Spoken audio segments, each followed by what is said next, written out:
আসসালামু আলাইকুম। আজকে আপনাদের সামনে জীবনের কিছু বাস্তবতা তুলে ধরছি। মনে করেন বুকের মধ্যে প্রচণ্ড ব্যথা নিয়ে রাত্রেবেলায় কাঁদতে কাঁদতে আপনি ঘুমিয়ে গেছেন। আপনার মনটা ভেঙে টুকরো টুকরো হয়ে গেছে। আপনি জায়নামাজে দাঁড়িয়ে দাঁড়িয়ে আল্লাহ পাক আল্লাহ তাআলার কাছে দোয়া করছেন এই কষ্ট থেকে যেন আপনাকে মুক্তি দেন। তবু আল্লাহ পাক আল্লাহ তাআলা আপনার দোয়াটি কবুল করছেন না।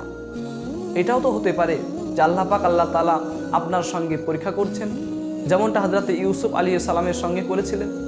হযরত ইউসুফ আলাইহিস সালামের হাতে হাতকড়া পরানো ছিল, কিন্তু আল্লাহ পাক আল্লাহ তাআলা তিনার তাকদিরে মিশরের রাষ্ট্র ক্ষমতা লিখছিলেন। আল্লাহ পাক কখনো কখনো আপনাকে আমাকে বন্দি করে রাখেন যাতে করে আমরা মুক্ত হতে পারি। যেমনটা মূসা আলাইহিস সালাম ছোটবেলায় নিজের মার কোল থেকে বঞ্চিত হয়েছিলেন, যাতে করে তিনি ফেরাউনের সাম্রাজ্য ধ্বংস করে সেই জায়গাতে ইসলামের বাতি জ্বালাতে পারেন। কখনো কখনো আল্লাহ পাক আল্লাহ তাআলার দেওয়া কষ্ট আপনার জন্য নিয়ামত হয়ে ফিরে আসে।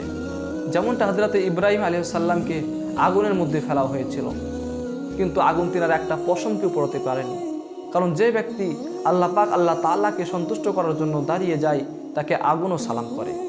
যেমনটা আইয়ুব আলাইহিস সালামের সারা শরীরে ক্ষত ছিল, কিন্তু তবুও তিনার মুখে আল্লাহ পাক আল্লাহ তাআলার জিকির ছিল। আইয়ুব আলাইহিস সালামের এই ধৈর্যের জন্য যত কিছু তিনার কাছ থেকে আল্লাহ পাক আল্লাহ তাআলা নিয়ে নিয়েছিলেন তার থেকে অধিক কিছু আল্লাহ পাক আল্লাহ তাআলা হযরতে আইয়ুব আলাইহিস সালামকে দিয়েছিলেন। যেমনটা হযরতে নূহ আলাইহিস সালামকে সারা দুনিয়ার মানুষ পাগল বলেছিল, কিন্তু যখনই প্লাবন এলো, যখনই তুফান এলো, তখন সমস্ত কিছু ধ্বংস হয়ে গেল। শুধুমাত্র হযরতে নূহ এবং তার সঙ্গীগণ বেঁচে গেল। মানুষ বুঝুক আর না বুঝুক, একটা কথা মনে রাখবেন, আল্লাহ পাক আল্লাহ তাআলা আপনাকে কখনোই একা ছেড়ে দেননি। তাই আল্লাহ পাক আল্লাহ তাআলার বেশি বেশি শুকরিয়া আমাদেরকে জ্ঞাপন করতে হবে। আল্লাহ পাক আল্লাহ তাআলা আমাদের সকলকে সেই তৌফিক দান করুন।